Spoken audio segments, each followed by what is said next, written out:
Are all people mentally ill? I have no idea. Is this the Dr. Ray? I'm out of work. How do I find a job?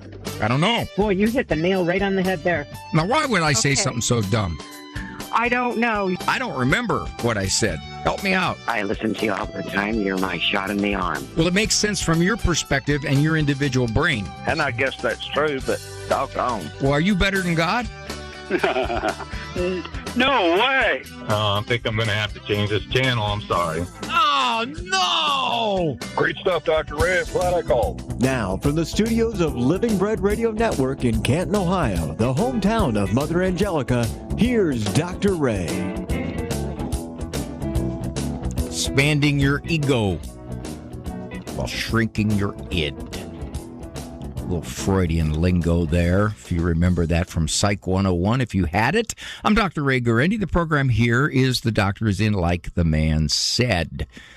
To quote an old Frank Sinatra song, like the man said. Nice to have you with me. Here's how the program works. If you wish, you call. I wish you would call. 877-573-7825. Now, back when, many years ago, when there were only a handful of Catholic radio stations, I think they said, let's get the number that would be the hardest to remember. Let's get a number that just bounces all over the place. Nothing simple like Kid Brat or Dr. Ray. Nothing. 877-573-7825. Okay, let's make it easy. 877-57-EQUAL. That's the best I can do acronymically. 877-57-EQUAL. Now, I've had people email me and say, what do you mean equal? Because those are the letters that correspond to those numbers on your phone. And that's very, very much easier to remember. 877-57-EQUAL. Why would you call? That's your business. I'll find out your business as soon as you call. Main reasons: situations in your life, circumstances, people in your life. I'm a psychologist. I was at the office today. I'll be at the office this afternoon. But in between here, I get a chance to do some educating, talking with good folks, and give a thought or two. Now, no therapy, no diagnosis. Certainly not going to step on another therapist's turf. But that said, call in about situations. Sometimes people call in to help other people. You get days off purgatory when you do that.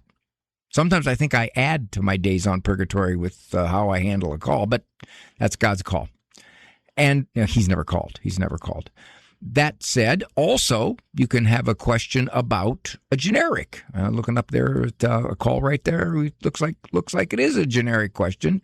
And I like generic questions, and some of them I'm not very good at, but other ones I get to pontificate. And yeah, I was reading in, Catholic Radio Today, where you can use the word pontificate about once a week or two. As a matter of fact, you're required. 877-57-EQUAL. Okay, some thanks here are in order. Had a wonderful visit in Atlanta.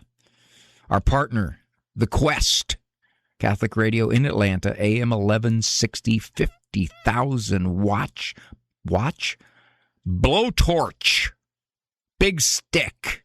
I like to use radio lingo. Makes me sound inside baseball. They were wonderful.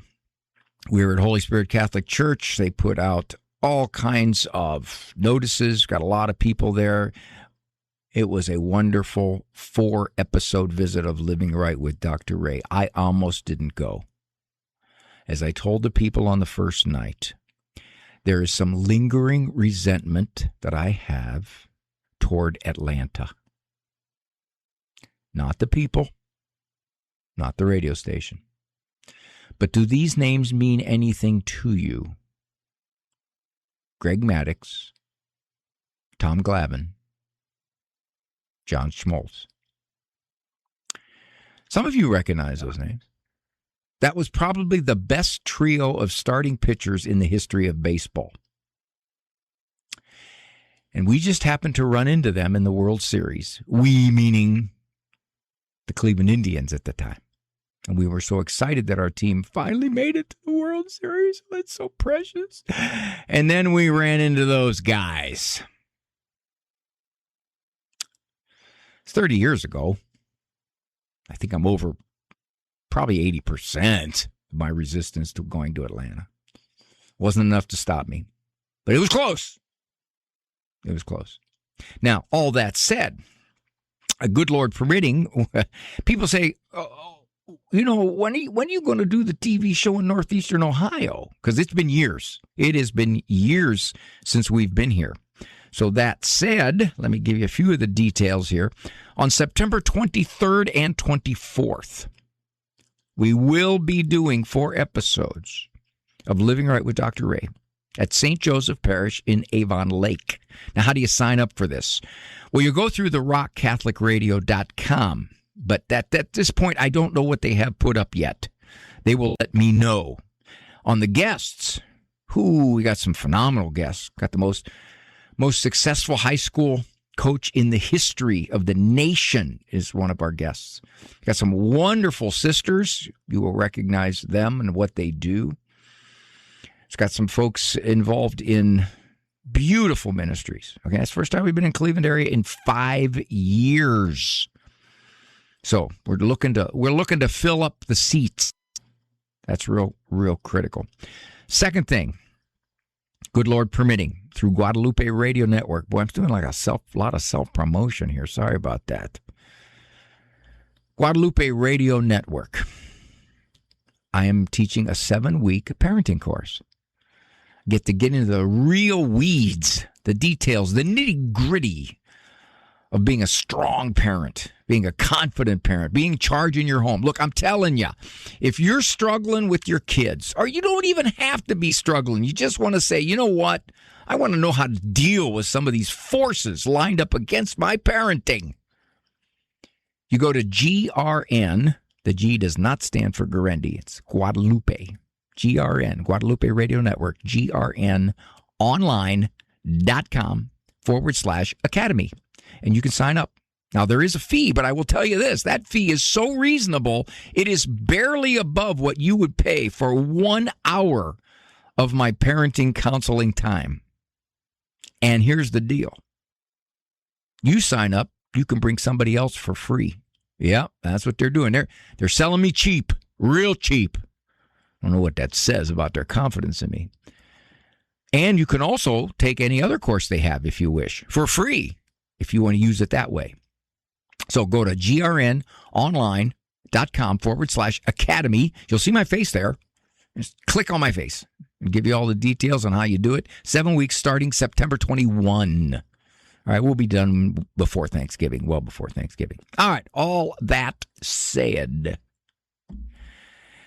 one of the best descriptions of anxiety that I've heard is this. Anxiety is a good thing.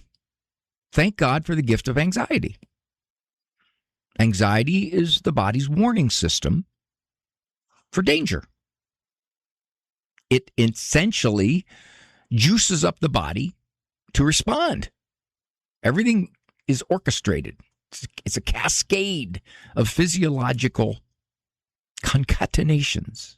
Don't get to use that word very often. Don't even know what it means. I just used it so I could sound more photosynthesis. To defend yourself or to survive. God wired it into us. Most anxiety now is not because of threats. We are relatively far safer than human history has ever been. Truly we are.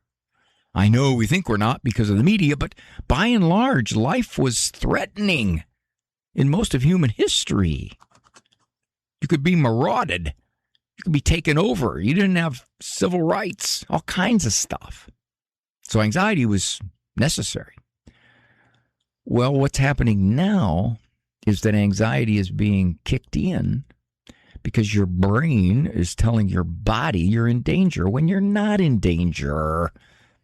There's no danger giving a public speech. There's no danger being in a crowd of people.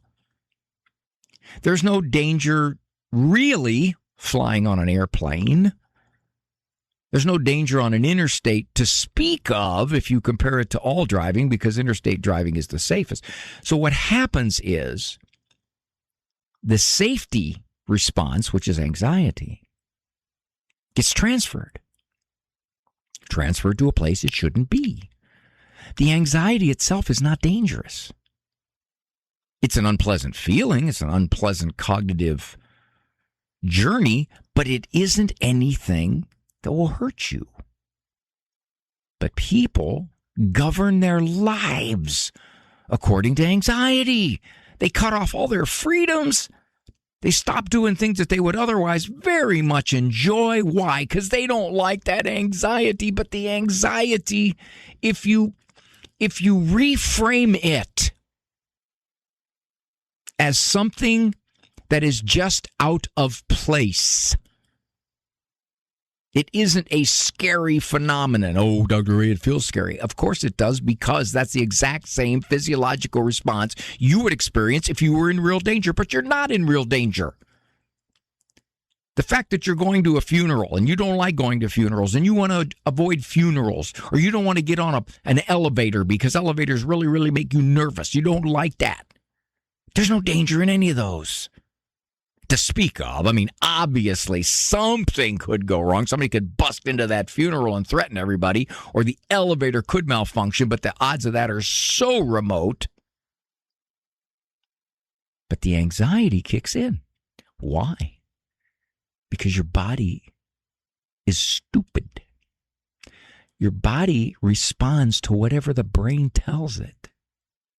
The brain says, danger here, danger here. And the body kicks off, and you have an anxiety response. But that anxiety response, if you reconsider it and you say, all it is a good gift that I've been given from God, and it's misplaced. It's in the wrong situation. It's around the wrong person. That's what it is. That in and of itself will help you deal with those situations where you feel anxious. You will float through them. You don't have to gut your way through them. You don't have to grit your teeth, bulge your eye sockets. You'll float through them. Anxiety is a gift. It's a gift from God. We misplace it. 877-573-7825. Welcome your calls. We have a lot of lines. You call in. I'll do my very best to talk to each one of you. I'm Dr. Ray. Attention, fellow Christians. In honor of our nation's 250th anniversary, Advocates for Faith and Freedom is hosting a dinner and silent auction Thursday, September 10th at St. John's Resort in Plymouth. Join us to defend religious liberty, free speech, and the sanctity of life. For over 20 years, Advocates for Faith and Freedom have provided free legal services to protect constitutional rights. Business owners, support this important cause. Visit AveMariaRadio.net and click on events. Do you own popular index mutual funds or ETFs? If so, you're automatically owned shares of companies that conflict with your moral beliefs. Ave Maria mutual funds are managed to conform to pro-life and pro-family values. Long-term investors can invest in the no-load Ave Maria mutual funds. The experienced professional portfolio managers make decisions based on investment fundamentals and pro-life values. You can learn more about Ave Maria mutual funds today at 866-AVE-MARIA or visit AveMariaFunds.com. Hi, everybody. I'm Dr. Ray Guarendi. We know personally that when a loved one passes suddenly, we are relieved that a will was already in place. At mycatholicwill.com, a legal will is as simple as 15 minutes filling out information about your family. Thanks to our partnership with mycatholicwill.com, when you use the promo code AVE, A-V-E, your will is absolutely free. No hidden costs whatsoever. Visit mycatholicwill.com. Brought to you by the nonprofit Seton Home Study. Hi, everybody. Dr. Ray Guarendi here. You want to pass the Catholic faith on to your children? A very good way is to teach your children at home. You want to protect your kids from the toxic culture that surrounds us? Do you want to have a greater influence than what your kids are learning? Once more, a great way is to teach your children at home. No teacher is going to care about your kids as much as you do. Seton Home Study School is the best way to teach your children at home. Go to setonhome.org. setonhome.org.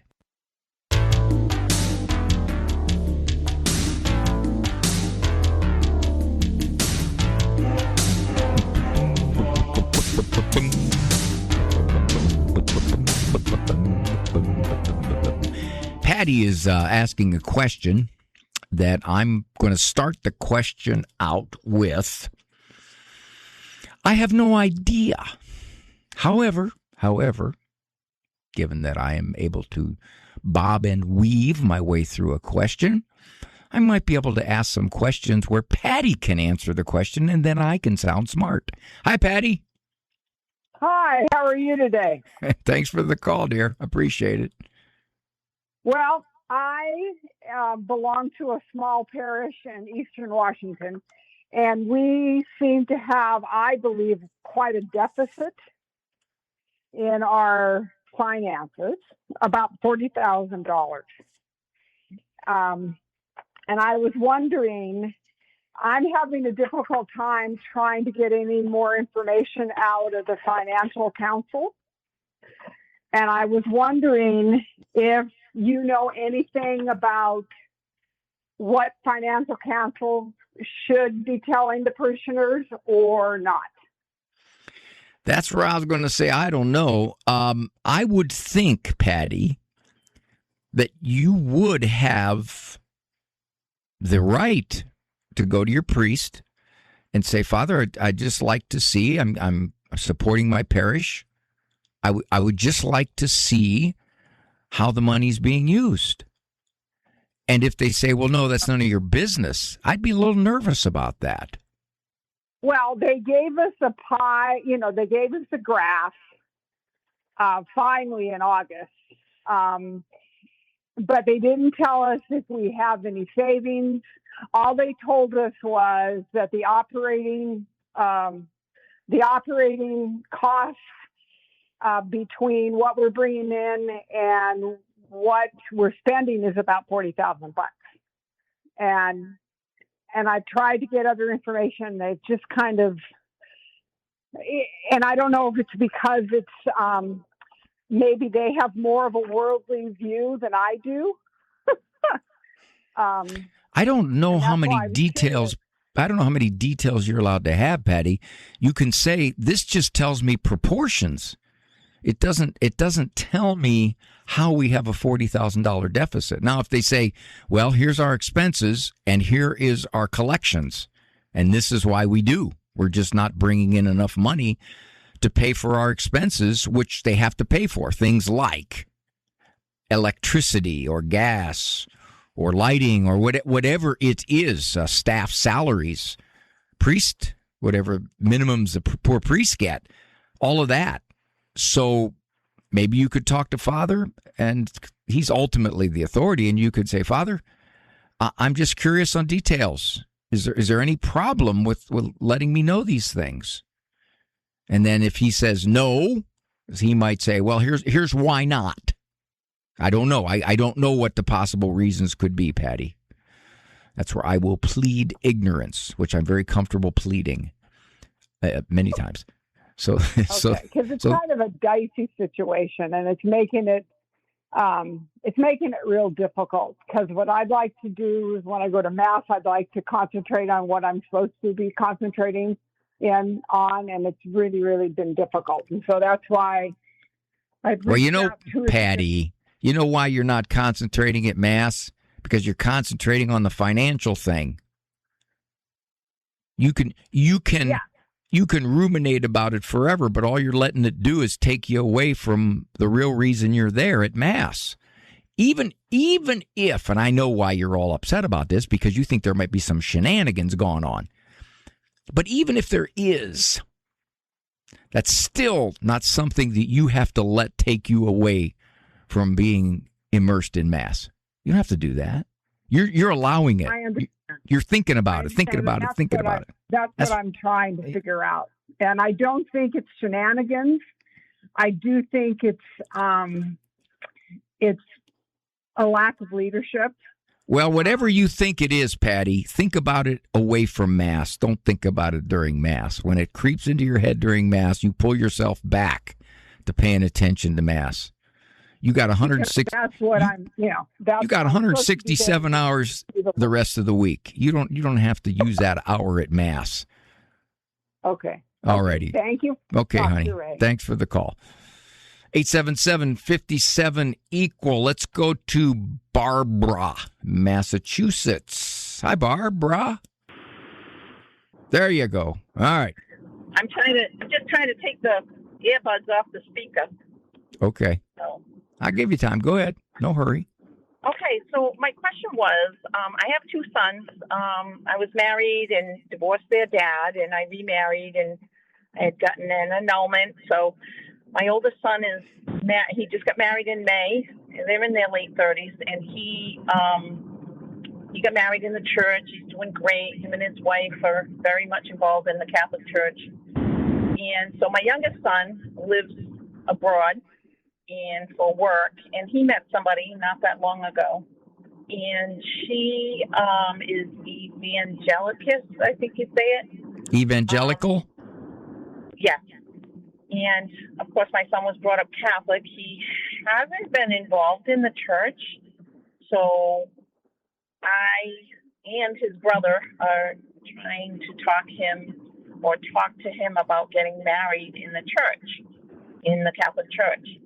So with me, he's not really super opposed to it, but he just keeps saying, well, we'll see. We'll see. Well, he's probably trying to cover for the girl. She doesn't want to get married in a Catholic church.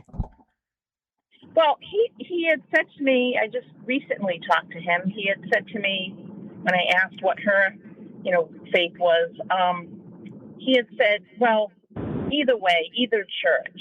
He kind of threw that in there,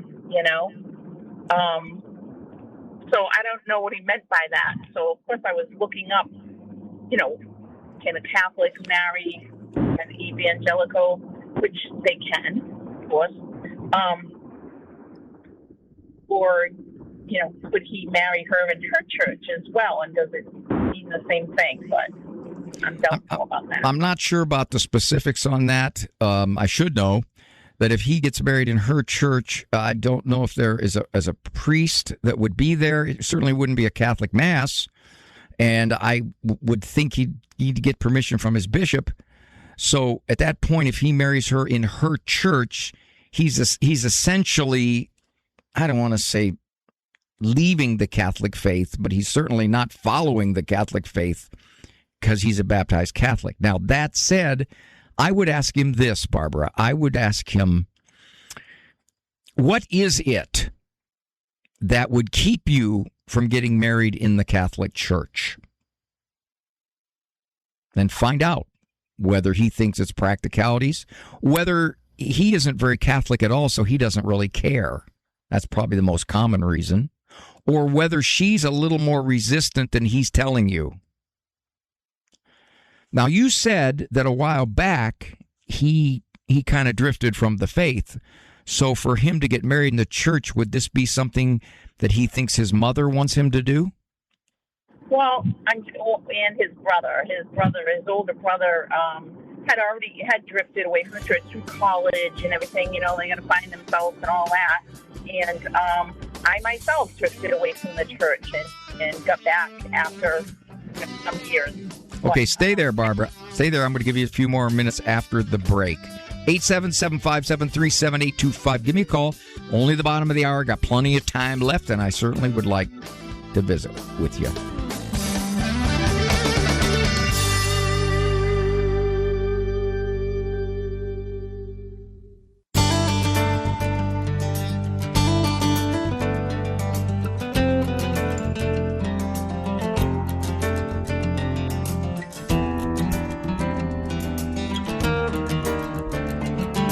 Thank you for joining me here, Dr. Ray Guarendi. Appreciate the company. 877-57-EQUAL. I'm talking to Barbara from Massachusetts. Here's kind of the backdrop. She and both of her sons at various times in their lives have drifted away from the faith. Both Barbara and her one son have come back. The youngest son, or the younger son to be grammatically correct, is living out of the country. He met a girl who calls herself an evangelical. I have no idea, and I don't know if Barbara does, how rooted in the evangelical faith she is. But right now, they're just wrestling with where to get married, Catholic Church or evangelical church. Barbara, you still there? Yeah. Okay. You need more details. You got to find out. So, Yeah, go ahead. yeah. No, I'm just thinking because after talking to them, she, I see her in the, FaceTime. She's wearing a cross, and so I'm assuming that she is involved with her faith. I didn't ask. There's a bit of a language issue because she, of course, my son was brought up, in the United States, and she's from Indonesia. So, but she also speaks German. So she doesn't speak English real well. So well, it doesn't matter. You don't have to talk to her. You talk to your son. Yeah.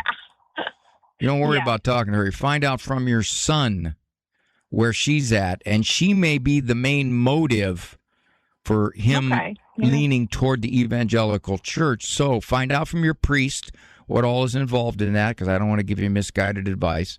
I think I know, but... And then the other thing is, you may find out that he's torn between, well, my mom and brother want me to... And again, Barbara, this is kind of a nod toward the Catholic Church. His heart's not in it, from what you're describing. He hasn't practiced his faith for a long time. So for him to go, okay, I'll just get married in the Catholic Church because that's what Mom wants. I don't know. You got to find out more about where his head is. He actually asked me, I'm going to visit him in October, and he actually said to me, well, maybe we can go talk to a priest and find out. There you go. Good move. You got your opening there. Okay. But he's not going to get married while I'm over there because obviously it takes longer than a week to get, something like that. It's a good thing. It's a good thing he's willing to talk to that priest. That's a nice sign. So you take him up on it. Yeah, and I think I'm a little more, maybe less. I don't know the word for it than my son is. My son is really into the Catholic Church, and he's full-hearted into it, and so isn't his wife. And he's probably basically saying that if he gets married outside the church, I'm not going.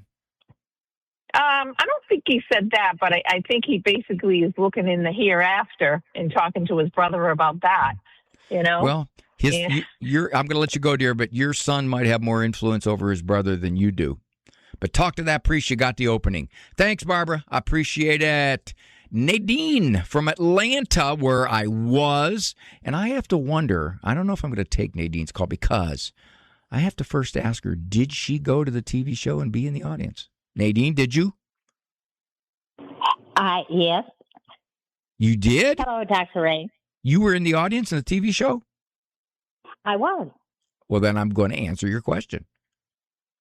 Thank you very much. Well, actually, I would have answered it anyway, but I wouldn't have given you quite as good of thoughts. You know what I mean? I see. Because we've had facial contact. Yes. Your monologue was on anxiety. And I have a granddaughter that is going through treatment for an eating disorder. And I was wondering what some positive support or feedback that I can give her when we're in eating situations. It's interesting that you'd phrase it that way, Nadine, because you said feedback on a situation that has problem with eating. Okay. Is she an inpatient? Yes. Oh, okay. And she's 17 in a high school. This must be pretty serious then if they've put her in inpatient. Yeah, it is. All right. So I have to be real careful here. What I can do is I can give you some generics, but I can't give you any specific therapeutic advice because she's already getting some pretty intensive treatment. Is this long-standing? It probably goes back about 3 years, but this is the first professional treatment she's had specifically. Is it because her weight had gotten so threatened? Was she very okay? Yeah. What do you remember? She had other issues that went along with lack of nutrition. You're talking about other emotional, behavioral, social stuff? Right. Just kind of a discontentment with a whole lot of things? Right. Okay. So are her parents pretty, in your opinion, pretty involved, pretty conscientious about all this? They're very, very supportive, trying to do whatever's necessary. That's a good thing. That's a good thing.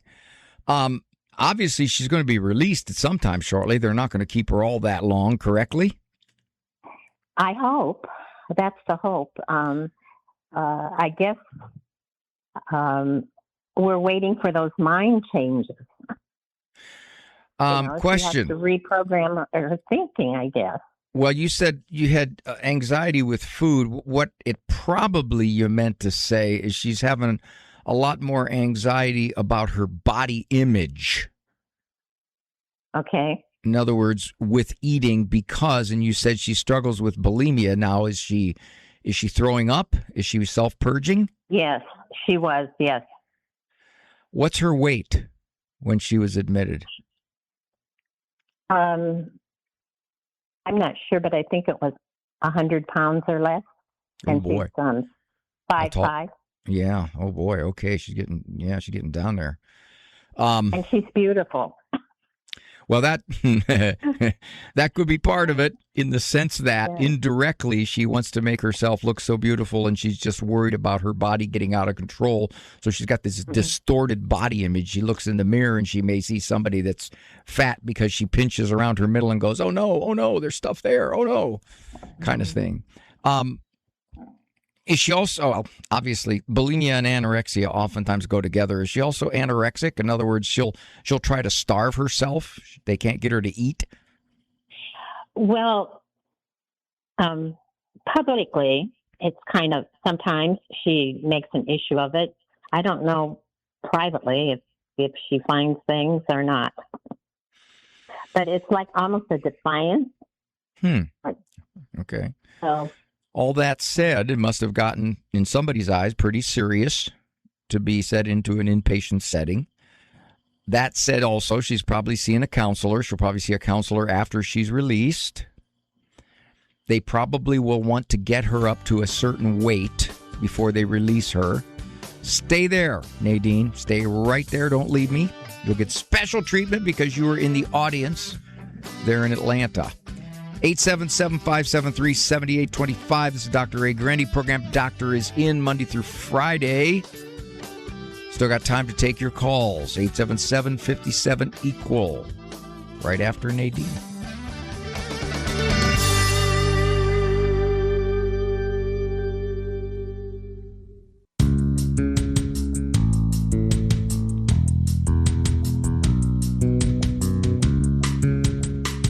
I'm talking to a delightful grandma. She was in Atlanta in the audience when we were doing Living Right with Dr. Ray episodes. Nadine, you still there? Yes, I am. All right. Got to give a backdrop because many people listen to the radio catch as catch can. 17-year-old daughter has been hospitalized for an eating disorder, bulimic, probably anorexic also. Maybe she binges, then she purges.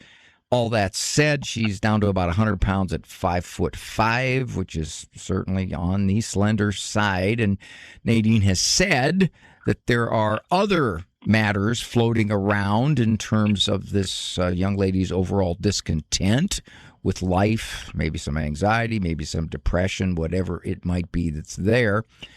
And Nadine is saying, what can I do? What can I do to help her, especially after she gets out, and support her in general? I would say, Nadine, you could just talk with her about what it is that she's so afraid of with her body looking a certain way. How has she decided? How has she decided that she has to keep this rather extreme body image in order to feel secure about herself? What is it? And I think what you'll find is an awful lot of irrational thinking. Chase that, find out the specifics about it, find out her own self-image in the sense that she thinks she's inadequate or people won't like her if she looks a certain way. I would ask her also about social media. Very often, social media is involved in this. The internet. How long has she had a smartphone? How many years? Oh, all her teen years, for sure. For sure. Yep, over and over and over again. And I can't say the smartphone was involved in this for her, but I do say that it's heavily involved often with these kinds of discontented situations and this self-defeating sort of behavior. So I'd explore that. I'd ask her, say, what is it that you see on social media? Do you think that has anything to do with it? You're not going to necessarily lecture her, but you're going to get her to explain to you that how this has come about. And you're a good listening ear. You're a grandma. She might feel safer with you. And you said something interesting before the break. You said you thought there was some defiance, which is interesting. That I would wonder about that element. Who's she being defiant against? Is she rebelling against her parents? Is she saying, okay, you people, I don't like the way you do things, and I don't like any of this, and I'm just discontent, and I'm going to show you how discontent I am? I don't know. You know more than that, my dear. You're a grandma. Few ideas for you. Hopefully those will... I think those are great. Thanks. You're Thanks, welcome. And thank you. You did me the favor. Now, I probably shouldn't say this, even though we had to have security remove you, because when the other people were clapping, you refused to clap. And I can accept that. I can accept if you just don't want to clap. But when you started actually booing, that hurt. It just hurt. And I thought, okay, if she doesn't stop, especially when I was talking, it wasn't even a clap time. It was right when I was talking. We had to remove you. And I'll give you a compliment here. You put up one heck of a fight. I mean, it took 3 guys. So my compliments on that.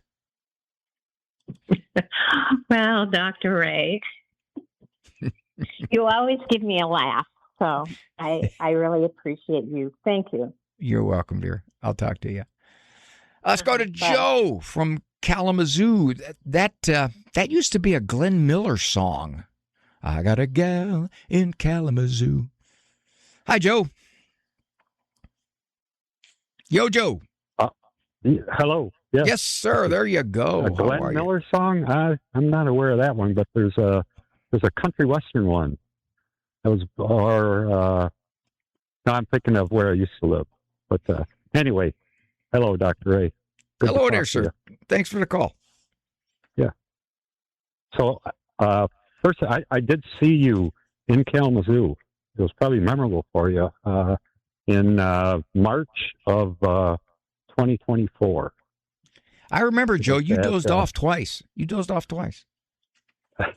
St. Augustine Cathedral, which is, for the Diocese of Kalamazoo. Yeah, that was a good talk. I was brought in by a fella that he has just a wonderful collection of famous people. Yeah. Oh, famous people. Not themselves, but their various autographs and pictures and letters and things. It's something unlike anything I've seen. Yeah. So anyway, you're doubting. You're on meds for depression. What kind of meds and what kind of depression? No, not. But what I explained to your call screener is that it's run in the family, like my mom and my aunt for years and years and years, and they got medication and treatment in that, and then even some of my siblings, other family members. But I've never been on medication for it, but I've suffered different periods of, call it depression. Quiet, what's wrong with Joe? And this kind of started like 15 years ago, I guess. Just wondering, well, maybe I have some issues or whatever, and kind of up and down, and things have definitely, I've been blessed with so many different, things over life. I never really got strong with my faith until about like 7 years ago, I guess. And then things are going along pretty good, but then in 2021, I just took a deep dive and kept praying, but just didn't feel right, not into it. again, people saying, well, go see a counselor, get medication. I didn't. And then when I came out, 3 years then it kind of went on. And then you were part of the coming out of it. That was I was part of your depression. Okay. Yeah. That was during Lent, and then Easter Vigil Mass. Sitting there next to my wife, and I started feeling something different, kind of feeling better, and then over the next couple of days, I actually kind of went on a high. And the one thing I did is I fessed up with everybody, just told them, and they said, oh, we knew something was going on, but we didn't know. And then I did see a counselor for like 10 sessions. It was pretty good in that. And again, we're talking 2.5 years ago now. Well, I'm going to tell you what, let's take a break, because I'm going to need you to bring me up to date, and I don't want to run into the break too far. Let me take the break. You stay there. We'll come back. We'll recap, and then we'll find out where you are right now. This is Dr. Ray. Appreciate your company. Be back I shouldn't say be back. Let me put it this way.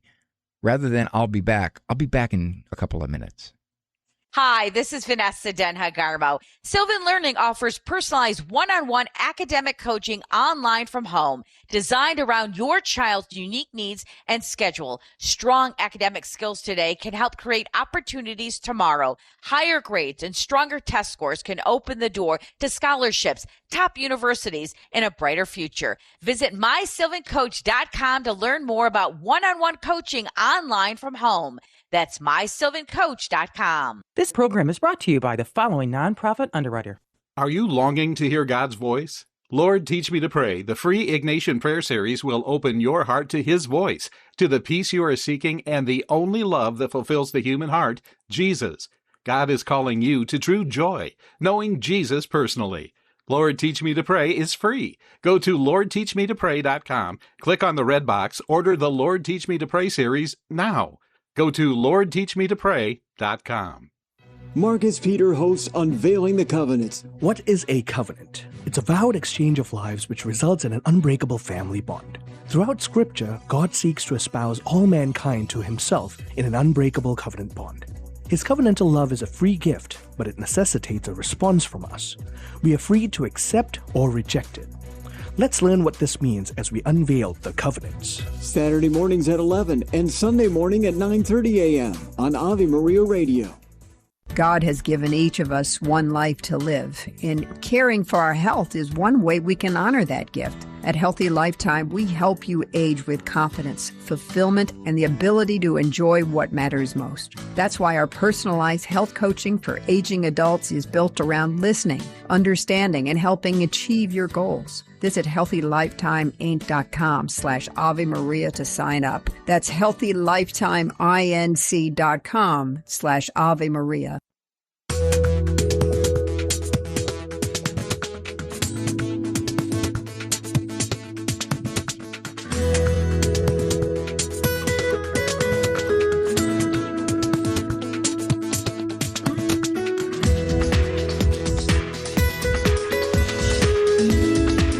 Thanks for joining me here. I'm talking to Joe from Kalamazoo. It's got to be one of the greatest names of a city around, Kalamazoo.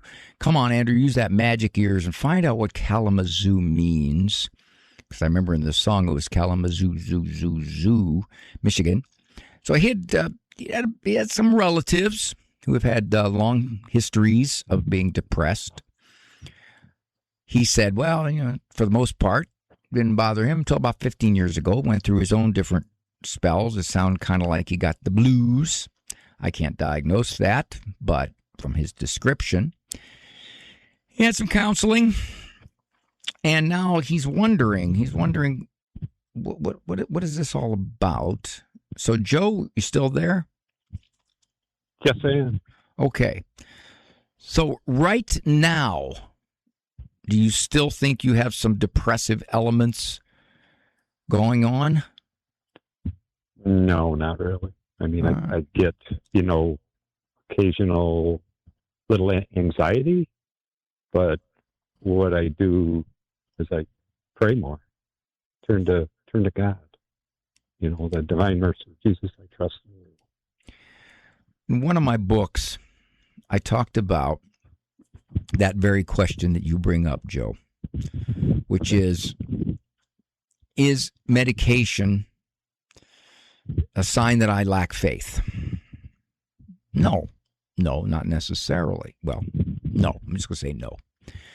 There's a certain percentage of clinical depression, serious depression, that is biochemically based. We don't really understand it all. It's very complex. The brain is enormously complex, just beginning to understand how it operates. With all that said, we basically make that diagnosis on symptoms. What are the symptoms being presented? An awful lot of depression is life depression, circumstances. A lot of it is the way people think. They have perceptions of themselves, of the world, of events, of other people that accumulate and bring them down emotionally. That may have been what you went through. You had a period that someone wouldn't have diagnosed you as clinically depressed, but you were doing a number on yourself. And when you were at that Easter Vigil Mass, something about being that close to our Lord infused you. You just reacted. And what you felt was a lifting of, hey, wait a minute. Look at where I am. Look at what God's given me. Look at what I know. And that just overwhelmed those thoughts that you had been fomenting in your head for all that time. The fact that your aunt, and you said, I think, was it your mother, had long standing time on meds. I can't comment on that. But that's not unusual, because sometimes once people get on antidepressant meds, they just stay on them. They believe that it keeps them stable. In some cases it does, and in some cases it's placebo. They think it makes them stable, so it does makes them stable. All that said, depression is kind of a continuum. It goes from the blues or the doldrums, or old terms that used to be called anhedonia, which is just basically a very low-level kind of discontent with life, with everything, all the way to clinical depression, which can almost paralyze you in your ability to function. So it's a continuum. That said, I think it's wonderful that you say, look, Lord, I'm turning towards you during those moments when I feel bad about things, bad about me, when I'm tempted to get down. I don't want to get down. And I think that's a beautiful attitude. And if you're not one of those ones that has a biochemically based depression, Joe, then what you're doing is really helpful, very helpful. You know, there's some research that indicates that cognitive behavioral therapy, which is very commonly practiced kind of therapy, is as effective as medication. And I think the reason that they got that result was because a lot of depression is misdiagnosed, in the sense that, yeah, it is depression, but it's not biochemically based. It's based upon the way people think. Now, serious depression, yeah, that's not going to respond all that well to therapy. It's going to take some meds. But an awful lot of people are on meds these days. Joe, thank you for the call. Yep. I appreciate it. By the way, I'm going to listen to this. Just got Andrew look this up. In 1836, your city, Kalamazoo, was named after the river. Is there a river that runs through Kalamazoo? The river, yeah, sure, yeah. The river's name comes from the Algonquin language and has been explained as meaning boiling water, mirage, or reflecting river, it smokes, and others beneath the surface. That's a whole range of translations. But you got it from the Native American language, and then they named the city right after it because back in those days, the main mode of transportation was rivers. There you go, Joe. Tried to give you something useful. Thanks for your company, sir. I appreciate it. This is Dr. Ray, getting real close to the end. One quick reminder here for those of you in the northeastern Ohio area. Again, good Lord permitting, we are coming to northeastern Ohio. It's been a while. It's been several years since we've been here. We're coming to Avon Lake, St. Joseph Parish, Wednesday, September 23rd, Thursday, September 24th. Great guests. I mean, this group of guests is something. If you sign up through rockcatholicradio.com, rockcatholicradio.com, we'll give you details on the guests very soon. But that's where you sign up, and we want to punch those numbers up. Sorry for the violent language.